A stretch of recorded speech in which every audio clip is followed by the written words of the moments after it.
Hello बच्चों, स्वागत है आपका नेक्स्ट वीडियो में। तो चलिए, सेक्शन ए भी हम लोग साथ साथ कर रहे थे सेक्शन डी के साथ। ठीक है, तो चलिए सेक्शन ए का हम लोगों ने 5 नंबर तक कर लिया था। 6 नंबर करते हैं इस वीडियो में। ठीक है, 6 नंबर सवाल देखिए क्या है। क्वेश्चन नंबर 6 का कहना है कि संगत समीकरण युग्म द्वारा निरूपित रेखाएं कैसी होती है। आप लोग तीसरे चैप्टर में ये पढ़ चुके हैं।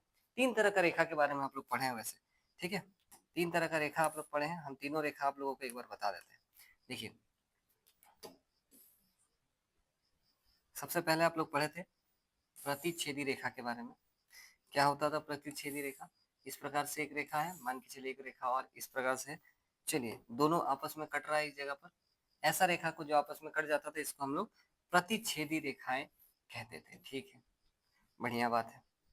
इसके बाद हम लोग पढ़े थे इस प्रकार से एक रेखा है और एक रेखा बराबर दूरी रखते हुए अनंत तक साथ साथ चल रहा है, तो ऐसी रेखाओं को हम लोग, ये कहाँ से आ गया, ऐसी रेखाओं को हम लोग समांतर रेखा कहते थे। ठीक है, ये समांतर रेखा हो गया।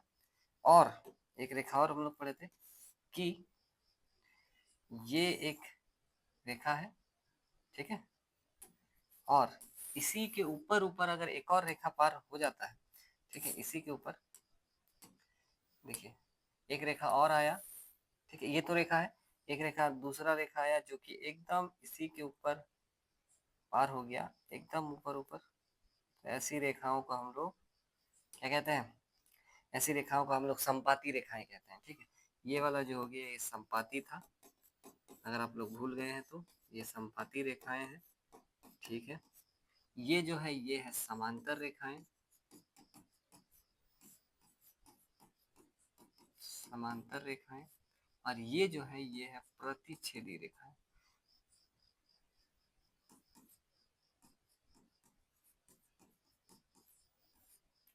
प्रतिच्छेदी रेखाएं। ठीक है, 3 तरह का रेखा के बारे में पढ़े थे।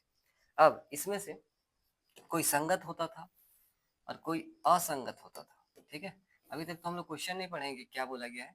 ठीक है, पहले हम लोग देख क्या पढ़े थे ये रिवाइज कर रहे थोड़ा। जिसका हल मिलता था, मतलब दो रेखा अगर एक जगह पर टकरा रहा है तो ये दो समीकरण जो युग्म बन रहा है इसका एक हल प्राप्त होता था इस जगह पर, एक हल, क्योंकि वह एक ही बिंदु पर कट रहा है। ये वाला जो है ना, ये दोनों बिंदु साथ साथ ही चल रहा है, तो पूरा मतलब एक के ऊपर एक लाइन है तो पूरा बिंदु आपस में कट ही रहा है। ठीक है, तो इसका भी बहुत सारा हल मिलता था, अनंत हल मिलता था। और इसमें कोई हल नहीं मिलता था क्योंकि ये दोनों कभी भी नहीं टकराएंगे, तो कोई हल नहीं। तो जिसमें हल मिलता था उसको हम लोग कहते थे संगत है। ठीक है, जिसमें हल नहीं मिलता था उसको हम लोग कहते थे असंगत है। और जिसमें, ये कहाँ से आ जा रहा है, जिसमें हल, एक भी हल मिलता है या कितना भी हल मिले उसको हम लोग संगत कहते हैं। ठीक है, तो देखिए ये रामायण था 3rd चैप्टर का। ठीक है, अब क्वेश्चन पढ़ते हैं। संगत समीकरण युग्म द्वारा निरूपित रेखाएं कैसी होती है? संगत समीकरण युग्म, संगत समीकरण युग्म कैसा होता है? देखिए, एक तो प्रतिच्छेदी होता है और एक संपाती रेखा होता है। ठीक है, तो यहाँ पर आंसर में देखते हैं क्या क्या दिया गया है। चलिए, यहाँ पर देखिए प्रतिच्छेदी दिया गया है, प्रतिच्छेदी में संगत होता है। ठीक है, ये हमारा उत्तर होगा। समांतर में तो नहीं होता है। ठीक है, समांतर में बिल्कुल भी नहीं होगा, समांतर में हल ही नहीं मिलता है। सी नंबर में देखिए फिर से दिया हुआ संपाती दिया हुआ है, और इसमें डी नंबर में दिया इनमें से कोई नहीं, इनमें से कोई नहीं। ऐसा तो नहीं होगा क्योंकि संगत समीकरण तो है, ये भी संगत है और ये भी संगत है, और उत्तर में एक भी मतलब हमारा सही है, और सी नंबर ऑप्शन भी जो है वो सही है, संपाती वाला, उसमें भी हल मिलेगा और संगत होगा। तो इसका मतलब है कि दोनों आंसर सही है, लेकिन ये तो ऑब्जेक्टिव है, आपको तो एक ही आंसर उत्तर सही करना है। तो इसका मतलब है वो लोग जो है क्वेश्चन में थोड़ा सा मिसप्रिंट, गलती कर दिया है। आप लोगों को यहाँ पर एक ही ऐसा देना चाहिए था जिसमें संगत होना चाहिए, या सीधा असंगत वाला पूछ देता। यहाँ पर बोल देता कि असंगत समीकरण युग्म द्वारा निरूपित रेखाएं कैसी होती है, तो हम लोग बोल देते कि हाँ ये समांतर वाला सही होता।